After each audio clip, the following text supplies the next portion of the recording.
no salga de la boca de ustedes ninguna palabra mala, sino la que sea buena para edificación, según la necesidad del momento, para que imparta gracia a los que escuchan. Que su conversación sea siempre con gracia, sazonada como con sal, para que sepan cómo deben responder a cada persona. Aquí comienza Edificándonos en Gracia.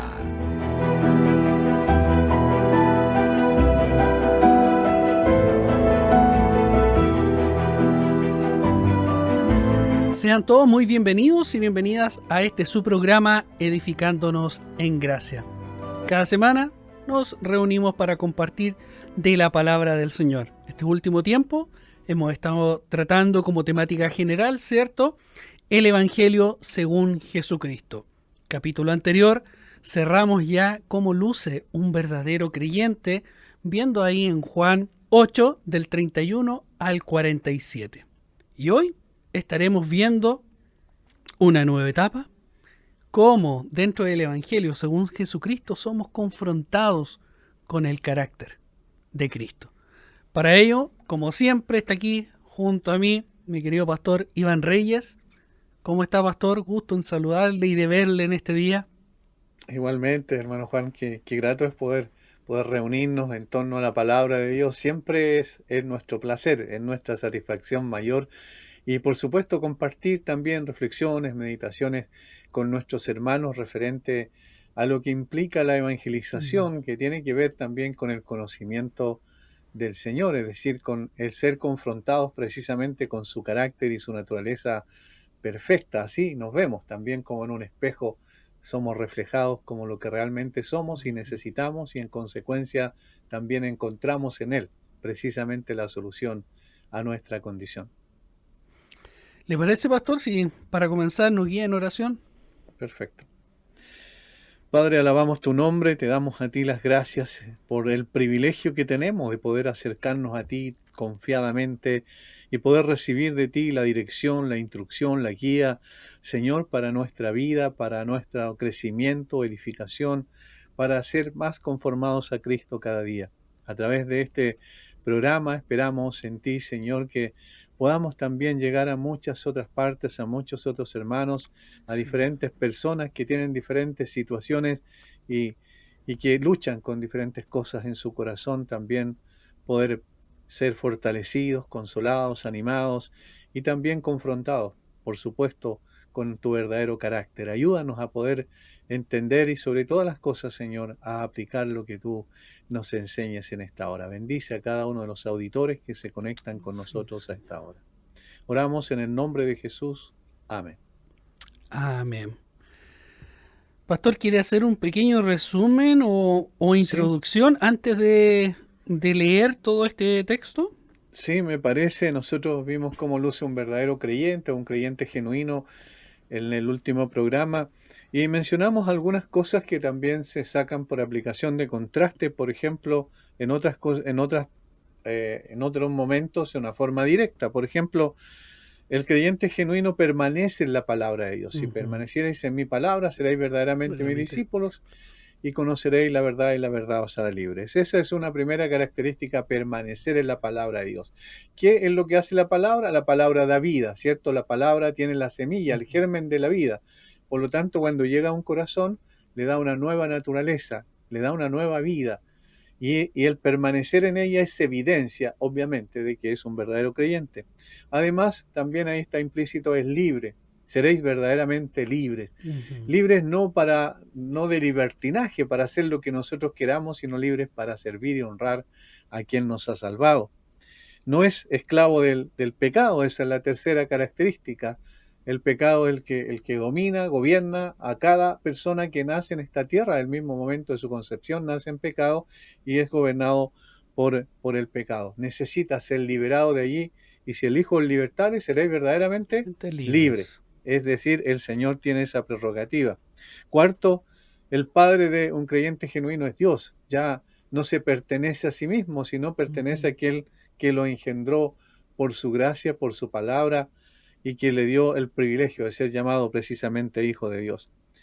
Quinto, su fe está puesta en Jesucristo, en la verdad, que es la verdad encarnada. Él cree en la verdad, él confiesa la verdad y él vive en la verdad.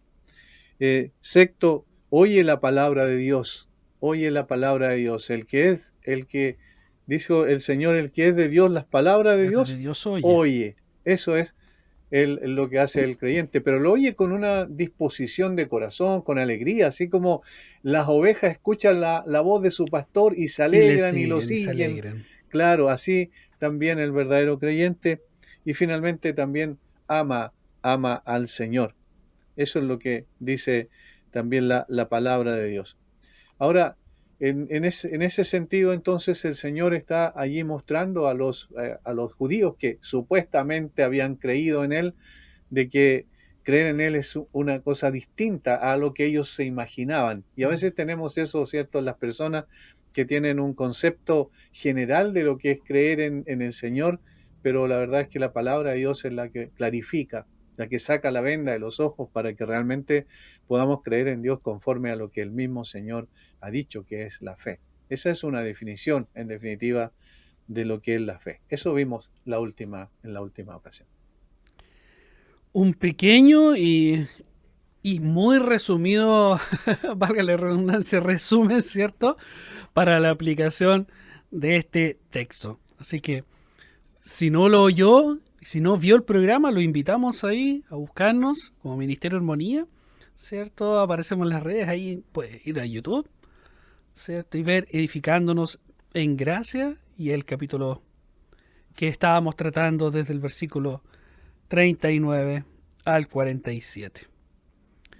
Hoy día nos corresponde el Evangelio de Juan, ¿cierto?, capítulo 8, y vamos a dar lectura del versículo 48 al 59. Reina Valera 60, por si alguno lo estaba buscando ahí. Respondieron entonces los judíos y le dijeron: ¿no decimos bien nosotros que tú eres samaritano y que tienes demonio? Respondió Jesús: yo no tengo demonio, antes honro a mi Padre, y vosotros me deshonráis. Pero yo no busco mi gloria, hay quien la busca y juzga. De cierto os digo, que el que guarda mi palabra nunca verá muerte. Entonces los judíos le dijeron: ahora conocemos que tienes demonio. Abraham murió y los profetas, y tú dices: el que guarda mi palabra nunca sufrirá muerte. ¿Eres tú acaso mayor que nuestro padre Abraham, el cual murió, y los profetas que murieron? ¿Quién te haces a ti mismo? Jesús respondió: si yo me glorifico a mí mismo, mi gloria nada es. Mi Padre es el que me glorifica, el que vosotros decís que es vuestro Dios. Pero vosotros no le conocéis, mas yo le conozco. Y si dijere que no le conozco, sería mentiroso como vosotros. Pero le conozco y guardo su palabra. Abraham, vuestro padre, se gozó de que había de ver mi día, y lo vio, y se gozó. Entonces dijeron los judíos: aún no tienes 50 años, ¿y has visto a Abraham? Jesús les dijo: de cierto os digo, antes que Abraham fuese, yo soy. Tomaron entonces piedras para arrojárselas, pero Jesús se escondió y salió del templo, y atravesando por en medio de ellos, se fue. Sí, es interesante cómo, porque es la misma conversación que se inicia en el versículo 31 con los judíos de su tiempo, pero cómo aquí el Señor hace un cambio en función de lo que ellos mismos le respondieron, porque quisieron insultarlo, que era samaritano, y que decirle que era samaritano era un insulto, porque los samaritanos eran los más odiados por los judíos. Sí. Entonces tú te identificas en el fondo como un samaritano, te identificas como un hombre detestable para nosotros, lo que le estaba diciendo, y además ellos agregan: y tienes demonio. Eso no es primera vez que se lo dijeron. En una ocasión, cuando sanó a un hombre, también le dijeron que había hecho eso por por Belcebú, Por Belcebú. ¿cierto? En ese sentido, entonces las personas tenían un conocimiento absolutamente torcido del carácter del Señor Jesucristo, y Él lo que va a hacer aquí es aclarar quién es Él desde el punto de vista también contrastante, porque cuando la Biblia revela quién es Dios, entonces en contraste también revela nuestro propio corazón, es como un espejo perfecto. Entonces cuando nos vemos frente al espejo perfecto, nosotros podemos quizás pensar que tenemos cierta apariencia, pero cuando el espejo está frente a nosotros no podemos negar nuestra verdadera realidad, quiénes somos verdaderamente, no lo que queremos ser o lo que creemos ser o lo que otra persona quiere que seamos. Entonces el Señor aquí los confronta con lo que realmente Él es y menciona, incluyendo, ahora vamos un poquito arriba, incluyendo el versículo 46, que me parece que es esencial para poder también ser confrontados con ese carácter glorioso del Señor Jesucristo. Y en este sentido, el primer atributo que aparece ahí en el versículo 46, y lo vemos más atrás, es su impecabilidad, es decir, su santidad, su pureza absoluta, sin ninguna mancha. Dice él, ¿quién de vosotros me redarguye de pecado? Pues si digo la verdad, ¿por qué vosotros no me creéis? Es decir, ¿quién de ustedes puede sacarme un pecado a colación? Puedes decir algo, claro, en contra. Exactamente. Imagínense lo que dice el Señor. Obviamente ninguno de nosotros puede decir eso.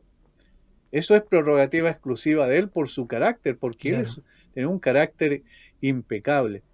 Pero nosotros decimos, bueno, claro, cuando yo evangelizo, ¿qué es lo que hago? Evidentemente es eso también, porque yo anuncio las virtudes de aquel que nos llamó de las tinieblas a su luz admirable.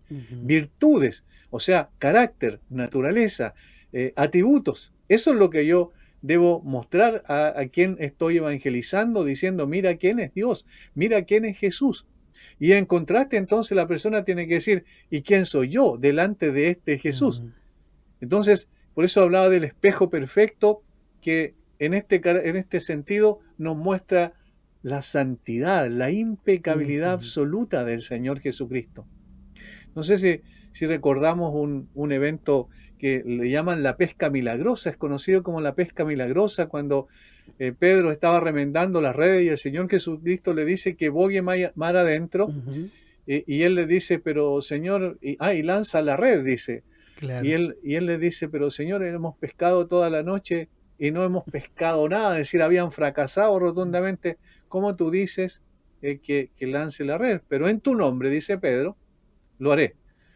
Y lo hace, y luego recogen, pero digamos una gran cantidad de peces, incluso tienen que llamar a otra barca para poder ayudarles, porque no eran suficientes, las redes casi se rompían, dice el relato. Pero ¿qué pasa enseguida? Y eso es lo más extraordinario. Pedro entendió algo que a los demás estaba velado probablemente. ¿Qué es lo que entendió? Él no dijo, qué poderoso eres, Señor, sino que le dijo, apártate de mí, Señor, que soy hombre pecador. Pecador. ¿Qué es lo que reconoció Pedro en Jesús? ¿Por qué le dice, apártate de mí, que soy hombre pecador? Reconoció la impecabilidad absoluta de Cristo, pero en contraste, ¿qué es lo que vio? La pecaminosidad absoluta de su propio corazón. Entonces, por eso hablamos del espejo. Hay algo especial en esto cuando nosotros le decimos a la gente, mira, Jesús vivió una vida perfecta. Él jamás pecó. No hay hombre en esta tierra que tenga ese carácter. Él es único, exclusivo. Ahora, ¿quiénes somos nosotros frente a eso? Y podemos hacer algunas preguntas. ¿Cómo te consideras tú frente a Jesucristo? A este que ha revelado en la palabra. ¿Cómo te consideras en cuanto a tu comportamiento, a tu conducta? ¿Puedes decir tú, alguien me puede sacar un pecado? Obviamente no podría decirlo con toda tranquilidad, porque seguramente no le sacarían un pecado, sino muchos, los que lo conocen más de cerca. Y él mismo en su propio corazón debería reconocer eso. Entonces, hay un contraste que es necesario hacer. Mira, Jesús vivió una vida perfecta. ¿Tu vida es perfecta? Mira, Jesús vivió una vida en santidad absoluta. ¿Tu vida has vivido en santidad absoluta? Y absoluta. Claro, no. Entonces, la persona no puede esconderse delante de esa realidad, porque yo no lo estoy confrontando con mi sistema religioso. Yo no le estoy diciendo, mira, nuestra iglesia es impecable. Yo no le estoy diciendo, mira, lo que nosotros somos y hacemos en realidad es maravilloso, porque nosotros somos personas que no pecamos. No, le estoy diciendo, mira quién es Jesús. Ahora, mírate delante de Jesús.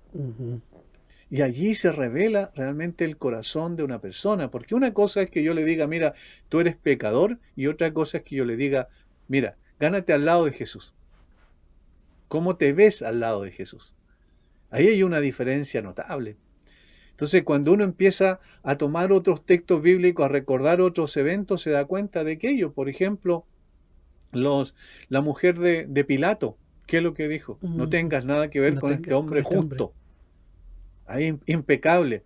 ¿Qué dijo Herodes? Yo no encuentro, digamos, maldad en él. No encuentro que él no haya hecho nada malo. Y eso que Herodes era un hombre que obviamente era un libertino. Sin embargo, reconoció que Jesús no había hecho nada malo. El propio Pilato dijo, este no ha hecho nada digno de tener un castigo, ¿cierto? Estoy parafraseando. Es decir, los enemigos de Jesús lo reconocieron como un hombre santo. Entonces, eso está mostrando, mira, ¿sabes qué? Cuando yo evangelizo tengo que mostrar a Jesús, porque cuando yo muestro a Jesús y muestro su impecabilidad, necesariamente la persona es confrontada con su pecaminosidad, con su propia pecaminosidad. No por lo que nosotros estemos haciendo, la forma en la cual estemos compartiendo, ¿cierto? Predicando, entregando el Evangelio. Claro. Por eso debe ser el Evangelio entregado puramente, para que vean a Cristo, mostrar a Cristo, que es el único, como dice usted, que podemos mostrarle y ponerle ese espejo. Claro. Para que ellos se reflejen. Pero con Cristo, no con nosotros, no con mirando nosotros. A lo que nosotros decimos y decimos, no hay que pecar y me han visto a mí pecando, que no nos vean a nosotros. Claro. Y ahí la importancia. Esa es la idea, porque de lo contrario nosotros estamos o moralizando a la gente, cuando le decimos, mira, oye, pero ¿cómo se te ocurre? Mira la vida que tú estás viviendo, eso no agrada al Señor. Pero para Él eso, ¿qué tiene que ver? O sea, Él no conoce al Señor. Entonces yo estoy tratando de que cambie su estilo moral de vida, y eso no tiene ningún sentido, porque puede producirse un cambio moral, pero va a ser un cambio moral, digamos, externo, de acciones principalmente, pero el problema de su corazón que subyace permanece igual. Eso. Entonces yo necesito confrontarlo con la verdad, y la verdad encarnada es el Señor Jesucristo. Entonces cuando esa persona escucha, mira, dice la Biblia que Jesucristo dijo en una ocasión, ¿quién me redarguye de pecado o quién me acusa de pecado? ¿Tú puedes decir eso? ¿Te das cuenta lo que significa? Eso significa que Él siempre hizo la voluntad de Dios, todos los días, 24 horas del día, los 7 días de la semana, todos los meses del año, sin parar, siempre, desde que nació, hizo la voluntad de su Padre. ¿Tú puedes decir que has hecho la voluntad de Dios? Evidentemente hay una persona que yo le estoy mostrando que no puede ser, ¿cómo se llama? No puede ser interpretada de otra manera, más que lo que él mismo dice en su palabra. Entonces dice, yo soy impecable, y nadie le puede decir en su tiempo, ni los sus enemigos más grandes, no, tú eres un pecador. De hecho, más adelante lo acusan de samaritano, de detestable, ¿cierto? En ese sentido, y lo acusan de tener demonio, pero esas acusaciones no tienen ningún asidero en la realidad. Entonces, una cosa es que hayan dicho de Cristo barbaridades como esta, y otra cosa es que Cristo lo haya sido, y la Biblia dice que no fue así. Entonces, en la evangelización, yo tengo que mostrar a Cristo principalmente, y por eso es que siempre decimos, el testimonio nuestro no es evangelización. No, puede ser una ilustración de lo que yo estoy planteando, pero la evangelización es mostrar a Cristo, las virtudes de aquel que nos llamó de la tiniebla a su luz admirable. Y en lo demás es cómo debemos nosotros comportarnos día a día, cómo debemos buscar y velar por vivir, ¿cierto?, una vida en santidad, agradable a Dios, buscar estar, ¿cierto?, a la estatura de ese varón Claro. perfecto, a la estatura de Cristo, mirándonos nosotros mismos. Si dentro de compartir el Evangelio, ¿cierto? No compartimos esta verdad, como dice, y conoceréis la verdad, y esta verdad los hará libres. Entonces, es lo único que debemos mostrar, como bien lo dice usted, es a Cristo. Que vean las verdades de la Escritura, que puedan ver a Cristo, ¿cierto? Santificado, glorioso, como Él es, toda su obra, y es lo único que ellos van a poder ver, que hay pecado en mí. Claro, nosotros podemos recordar, por ejemplo, en el Sermón del Monte, cuando el Señor clarifica a los judíos qué es lo que era la ley y el espíritu de la ley realmente. Cuando el Señor va al corazón del problema y les dice, ¿oíste que fue dicho? ¿Oíste que fue dicho? Dice, no matarás. Y si realmente caíste en esto, eres culpable de juicio. Pero luego le dice, pero yo te digo, o yo les digo, si tú te enojaste en tu corazón con tu hermano, tú te enojaste con tu hermano, ya lo asesinaste en tu corazón. Allí el Señor está diciendo, ¿te das cuenta que el problema es mayor, es más profundo? Está revelando el corazón del problema, que es el corazón, ¿cierto?, corrompido nuestro, de tal manera que está confrontándole frente a la ley, diciéndole, mira, aquí está el espejo perfecto, la ley. Mírate delante de la ley. Ah, no tengo nada que hacer. Ahora, lo que nosotros estamos haciendo aquí, o estamos diciendo en aplicación del texto, estamos diciendo ahora, mírate delante de Jesús. Este es Jesús. ¿Qué puedes hacer al respecto? Ah, no tengo nada que hacer. Es decir, delante de Jesús yo soy una persona pecadora absolutamente. La idea es que se internalice en esa persona esa realidad, esa verdad. Más que yo decirle que es un pecador, decirle, mira cómo te ves frente a Jesús. ¿Y cómo es Jesús? Es impecable. Y entonces la persona no puede llegar a decir, bueno, por último puede decir, ¿sabe que a mí no me interesa esto? Puede decir cualquier otra cosa, pero no puede decir que no ha sido confrontada con la verdad. Esta es la verdad. Este es Jesús. Míralo, así como Pedro lo vio. Y en lugar de decirle que poderoso y maravilloso eres porque nos has provisto de mucho de nuestro trabajo, lo has adelantado, lo has anticipado por medio de este milagro, quedé asombrado frente a este milagro, pero está diciendo, apártate de mí, Señor, porque soy hombre pecador. Es increíble cómo puedo ver tu impecabilidad, pero al mismo tiempo en contraste, que dice, soy hombre pecador. Soy hombre pecador. Hay un reconocimiento. Y eso es la idea también de la evangelización. Veo lo que tú eres y a la vez automáticamente veo dónde estoy yo y quién soy yo. Exactamente. Ese es el punto. Y yo no me puedo esconder delante de esa realidad. Entonces, creo que Ray Comfort es el que enseñan o evangelizan con la ley. Y ellos hacen eso, hacen justamente eso, confrontan frente a la persona lo que es la ley. Le dicen eso mismo, por ejemplo, pero dice la Biblia, no matarás, y tú dices, no, pues yo no he matado a nadie, ¿cierto? La respuesta obvia a la persona. Y ahí le dice, bueno, pero Jesús dijo que si tú te enojaste con una persona, ya lo mataste en tu corazón. Y entonces después le pregunta, ¿tú quién eres? Bueno, dice, la persona ante esa verdad, soy un asesino, porque ya he matado en mi corazón. Entonces ya fallaste, ya quedaste automáticamente bajo condenación porque quebrantaste la ley. Pero, ahí está, Jesucristo cumplió perfectamente la ley. Y ahí viene la buena noticia.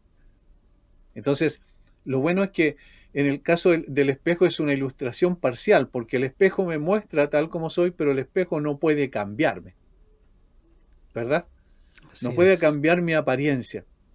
En cambio, el caso del Señor, el Señor me muestra por su carácter, en contraste, quién soy yo, cuál es mi condición, pero al mismo tiempo, Él dice, si elijo libertares, seréis verdaderamente libres. O sea, yo puedo darte lo que tú no puedes concederte a ti mismo. Puedo darte esa libertad, puedo darte un nuevo corazón. Exacto. ¿Cierto? Claro. He venido y la obra que he hecho, he lavado, ¿cierto? Tus pecados, los he perdonado, pero es todo apunta a Cristo. Claro. Y muchas veces tratamos de llevar para muchos lados como que puedan entender y quizás uno va viendo que que tratan de conmover, ¿cierto? Por algunas cosas estos corazones, tratar de causar en ellos algo que los despierte. No, si ellos están muertos. Así es. Lo único que les va a dar vida es Cristo. Y si uno no presenta la vida, no hay nada que los va a despertar. Ese es el punto, porque la vida perfecta de Cristo me deja en evidencia en cuanto a mi vida imperfecta. Uh-huh. Entonces, es Cristo el que me dice, mira, esto soy yo, este soy yo, y luego dice, mira, ahora mírate, ¿quién eres tú frente a esta realidad? Pero al mismo tiempo tiene la solución, y eso es lo maravilloso, eso es lo más precioso que nosotros vemos en la persona de Cristo. Por eso Pablo dice que el Evangelio es olor de vida para vida, olor de muerte para muerte, porque aquel que dice, me veo en el espejo, este soy yo, sí, es verdad, pero se da vuelta y se va, obviamente no va a pasar nada con él, porque no hay ningún cambio, y para esa persona va a ser olor de muerte para muerte, pero aquel que realmente dice, aquí estoy yo, igual como Pedro cae de rodillas y dice, apártate de mí, Señor, que soy hombre pecador, allí ya comenzó su proceso de salvación, evidentemente. Respondieron, ¿cierto? Como comienza ya Nos decimos bien nosotros que tú eres samaritano, como veíamos al inicio. Que tienes demonio. Después, ¿cierto? Le siguen diciendo. Ahora conocemos al momento de él decir, ¿cierto? El que guarda la palabra, si hace lo que yo os digo, ¿cierto? Y me guarda, no verá la muerte. Y ahora ellos, ¿cómo incluso la palabra, tratan de confrontarlo y ver, a ver, ¿cómo es que tú dices que no verá la muerte? ¿Acaso, cierto, nuestro padre Abraham, los profetas, no creyeron la palabra? Claro. ¿Dónde están? Es como, y bueno, ¿y ellos dónde están? Claro, exactamente. O sea, en el fondo están mintiendo lo que le estaban diciendo. Uh-huh. Porque él dice, primero, ¿quién me redarguye de pecado? Guardan silencio frente a eso, pero luego tratan de encontrarle algo. Tú eres samaritano. Tú tienes demonio. Y el Señor refuta absolutamente. Lo primero no lo toma en cuenta porque no tiene sentido. Tú eres samaritano. Pero luego tú tienes demonio y dice, no, yo no tengo demonio. Antes honro a mi padre. Y obviamente está el contraste, ningún demonio va a honrar a mi padre. Claro. Es imposible. Entonces Dios dice, antes yo honro a mi padre y vosotros me deshonráis. O sea, ustedes me están tergiversando en cuanto a mi carácter, están tratando de presentar una figura que no es la real. Uh-huh. Ustedes están haciendo una caricatura de mí, y evidentemente no soy así. Y luego dice cómo eso se evidenció en su vida. Pero yo no busco mi gloria, hay quien la busca y juzga. Y ahí cuando se dice quien la busca y juzga se refiere al Padre, porque el Padre sí es el que busca, ¿cierto?, su gloria y es glorificado por medio de lo que Él hace, incluso a través de su Hijo. De cierto, digo que el que guarda mi palabra nunca verá muerte. Ahí está la verdad categórica del Señor. Y esta es la segunda forma en que los contrasta. Dice, el que guarda mi palabra nunca verá muerte. Y ahí hay una cosa extraña porque dice, nunca verá muerte. Y ellos, en términos físicos, lo interpretan. Pero el Señor está tratando con el corazón. Sin embargo, ellos lo interpretan en términos físicos. Pero ¿cómo dices tú, no verá muerte? Abraham y los profetas murieron. Y tú dices, el que guarda mi palabra nunca sufrirá muerte, versículo 52. Y ahí el Señor está dando otra evidencia del carácter de Él en el sentido de demostrar el poder de su palabra. En definitiva, la Biblia dice que hay la palabra escrita, ¿cierto? La palabra que nosotros tenemos, ¿cierto? Que es la Biblia. Y está la palabra encarnada, que es el mismo Señor Jesucristo. Entonces dice el que guarda mi palabra. ¿Quién es el que guarda la palabra de Dios? Obviamente quien acepta quién es Jesús, que es la palabra encarnada. El que cree en Él está diciendo nunca sufrirá muerte. Sufrirá muerte. Esa es otra forma de expresión. El que cree en mi palabra es el que cree en mí. Y el que cree en mí nunca sufrirá muerte.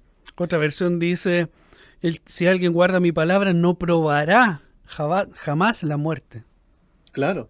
Claro, obviamente se está refiriendo a la muerte espiritual, no a la Así es. muerte física, porque todo, bueno, pues, digamos, todos vamos a pasar por esa realidad. El Señor no está negando la muerte física. Él Ujú. está diciendo, el que guarda mi palabra, el que cree en mí, en el fondo, el que acepta quién soy yo y el que reconoce su necesidad de mí, ese finalmente no verá muerte. Muerte. Y eso es maravilloso porque alguien puede decir, pero ¿cómo tú dices Jesús, por ejemplo, dices tú, ¿dónde? Yo no veo a Jesús en ninguna otra parte. Bueno, Jesús se revela a través de su palabra.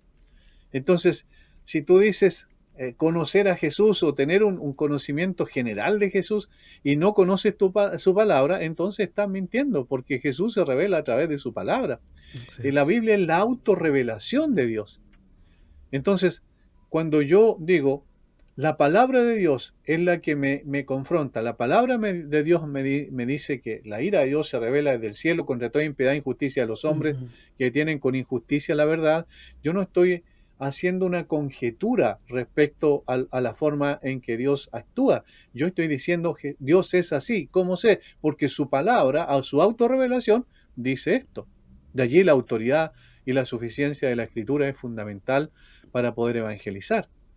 Yo le muestro aquí, mira, Jesús dice el que guarda mi palabra, mira lo que está diciendo, mi palabra Ujú. tiene autoridad, Todo. mi palabra tiene autoridad, mi palabra demanda que tú la guardes, si tú no la guardas, evidentemente eso es evidencia de que tú no eres de Cristo. Entonces también en este sentido hay una confrontación.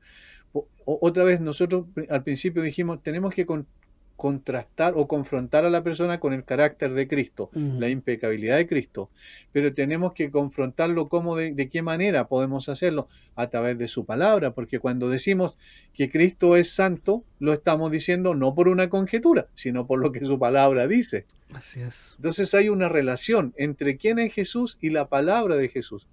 Por eso es interesante que no dice la palabra de mi Padre, dice mi palabra. Ujú. Mi palabra es el mismo Cristo que se autentifica por medio de su propia palabra. Entonces, cuando nosotros llevamos a una persona o evangelizamos, necesitamos la Biblia para poder decirle, mira, este es Jesús, y necesitamos la Biblia para decir, el mismo Jesús dijo que el que guarda mi palabra no verá muerte. No habrá muerte. Después, por lo mismo, y le siguen insistiendo, ¿cierto? Abraham murió, ¿cierto? Y los profetas, y tú dices, el que guarda nunca sufrirá la muerte. Y ahí lo Claro, comparan. ¿Eres mayor acaso que que nuestro ellos? Padre Abraham. Sí. Eres mayor que nuestro padre Abraham, el cual murió y los profetas murieron. ¿Quién te haces a ti mismo? Y ahí otra vez se da cuenta que no Mm, entienden su identidad, porque dice, ¿quién te haces a ti mismo? ¿Quién eres tú? ¿Cómo te describes a ti mismo? sí. Y dice, mira, Abraham murió, los profetas, pero ¿acaso tú eres mayor? ¿Tú eres más grande?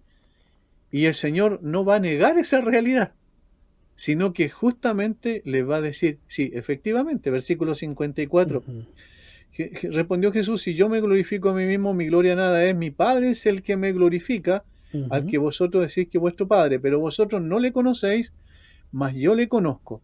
Y si dijere que no le conozco, sería Qué mentiroso como mentiroso. vosotros, pero le conozco y miren lo que dice, guardo su palabra. Otra Ahora es vez, su palabra. exactamente. Ahora es su palabra, antes era mi Ujú, palabra, que es la misma, en definitiva. ujú, Y ahora habla sobre Abraham y su relación con Abraham y la diferencia sustancial que hay entre él y Abraham. Y esto es lo tercero, que es la preexistencia de Cristo o la eternidad en este sentido. Dice, Abraham, vuestro padre, se gozó de que había de ver mi día y lo vio y se gozó. Tiene que haber sido un golpe durísimo ujú. contextualmente para los judíos que Jesús diga, mira, Abraham se gozó en ver mi día, se En alegró en ver- que un día me vería a mí. Y dice, pero ¿cómo? No ¿Cómo? tienes ni ¿Cómo? 50 años. ¿Qué Claro, pasa aquí? claro, aún no tienes ni 50 años y has visto a Abraham. Y Jesús le dice, de cierto os digo, antes que Abraham fuese, yo soy. Y hay una declaración de divinidad allí y al Mm. mismo tiempo de preexistencia, porque antes que Abraham fuese, yo soy. Nota una cosa, no le dice yo era, Ujú. le dice yo soy. Es presente El continuo. presente, sigo siendo. Es exactamente, siempre lo he sido y siempre lo seré. Lo seré.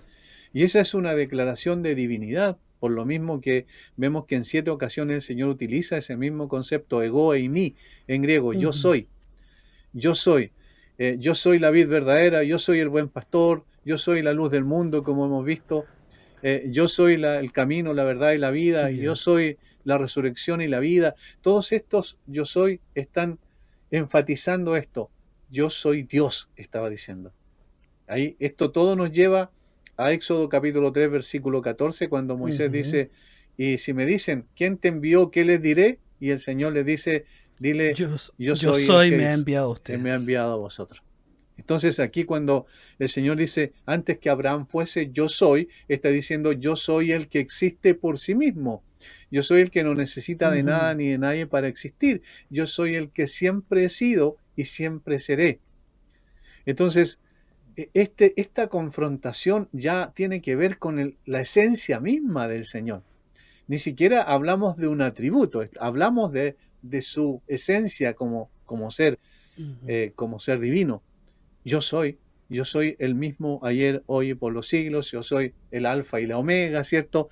Todas estas eh, definiciones de lo que la Biblia dice que es el Señor caben dentro de este yo soy. Ujú. Y por eso necesitamos decirle a la gente, no solo cuando evangelizamos, que Jesús es impecable en cuanto a su santidad, no solo que él tiene el poder de su palabra, es justamente con lo cual Él hace su obra perfecta para salvación, sino también decir que Él es el mismo ayer, hoy y por los siglos, el Por que los existe siglos. por sí mismo, el que tiene eternidad en sí mismo. Cuando los niños empiezan a escuchar, por ejemplo, que Dios creó todas las cosas, y los niños de repente se preguntan, ¿y quién creó a Dios? Sí. ¿Cierto? Esa es una pregunta que hacen de pronto, ¿y quién creó a Dios?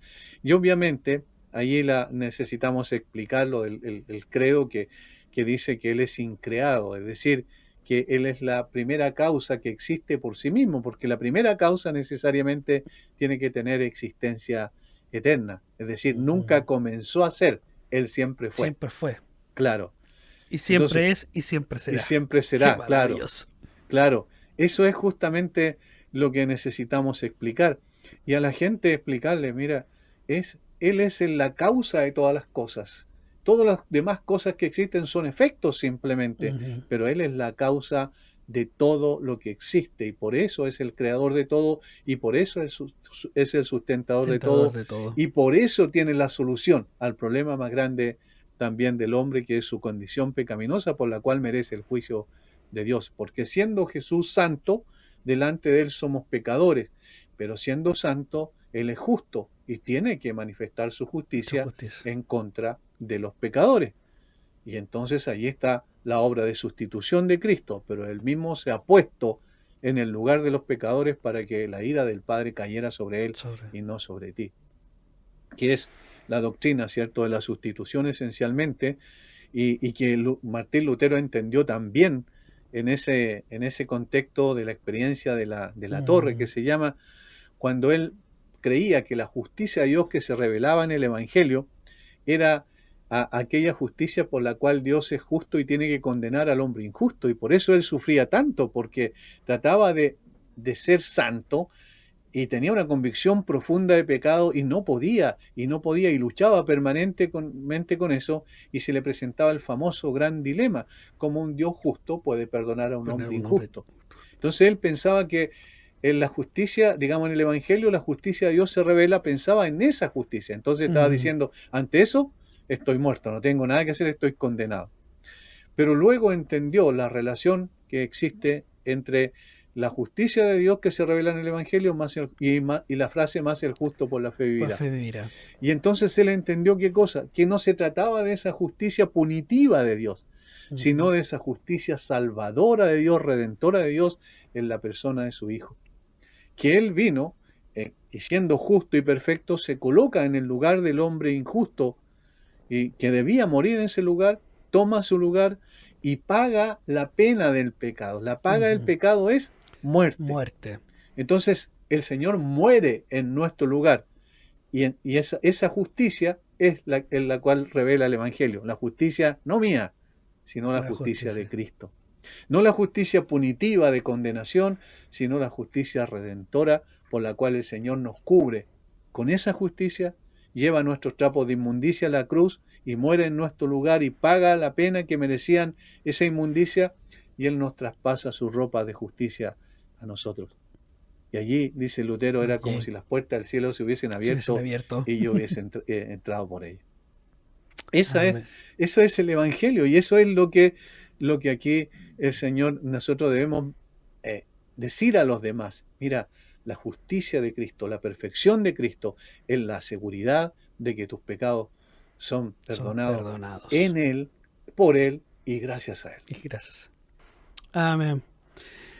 Terminamos entonces con el versículo 59. Por todo lo anterior, ¿cierto? Por todo esto que dijo, yo soy, ¿cierto? Que Él fue antes de Abraham. Entonces, ¿qué hicieron? Tomaron piedras para arrojárselas. Pero Jesús se escondió y salió del templo, y atravesando por medio de ellos, se fue. Esa es una de las veces, Juan menciona al menos 2 veces, quizás hay más, la verdad es que yo me recuerdo de 2 en este momento, por las cuales es evidente que los judíos entendieron lo que estaba diciendo el Señor. Es decir, entendieron que Él se estaba autopercibiendo en ese sentido, digamos, o mejor dicho, declarando lo que Él siempre ha sido, que era Dios, que era el Dios Todopoderoso. Porque dice, tomaron entonces piedras para arrojárselas. ¿A quién se le arrojaban las piedras? ¿Cuál era esa muerte que tenían los judíos a través de lapidación? Era la muerte por blasfemia. O por pecados absolutamente grandes, fuertes, ¿cierto? Entonces ellos entendieron, mira, antes que Abraham fuese yo soy, y ellos dijeron, oye, este se está haciendo a sí mismo como Dios. Entonces es un blasfemo, lo vamos a matar, lo vamos a lapidar, porque eso es lo que dice la ley que debemos hacer con un blasfemo. Evidentemente, eso es una confrontación que deja a la gente, para poder tomar el término que hemos usado durante este programa, deja a la gente en evidencia, y la gente puede reaccionar de 2 maneras. O cae a los pies de Cristo en arrepentimiento y fe, o simplemente se va enojado y no quiere escuchar más. Y esto fue lo que pasó con estas personas, lo segundo, ¿cierto? Como ocurrió también en Atenas, cuando el apóstol Pablo dice que él ha establecido un día que juzgará a todos los hombres por aquel que dio testimonio habiéndolo levantado entre los muertos, y después de que dicen eso, algunos se burlaron, dice, y otros le dijeron, ya te oiremos en otra ocasión, pero algunos creyeron, dice. Y eso es lo que pasa siempre con el Evangelio.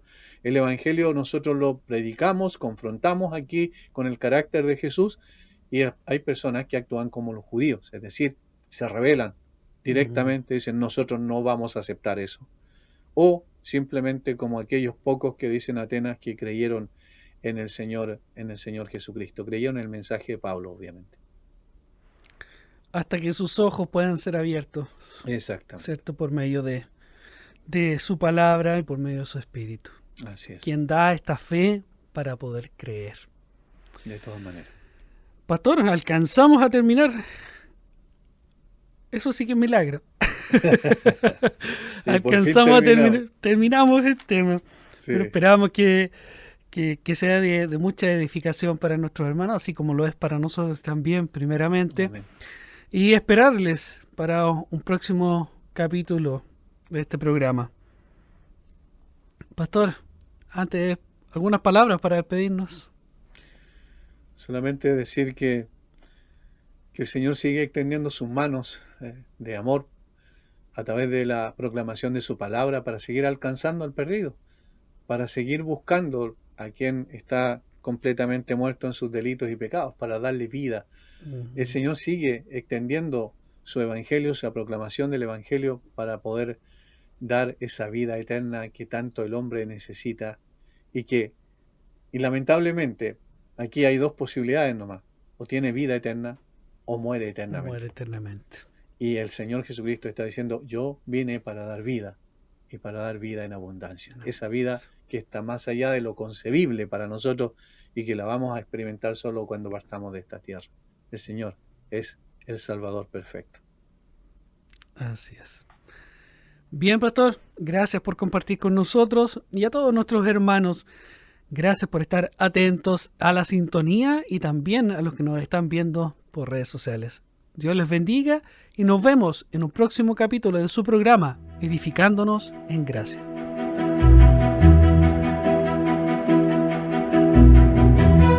En armonía hemos presentado Edificándonos en Gracia.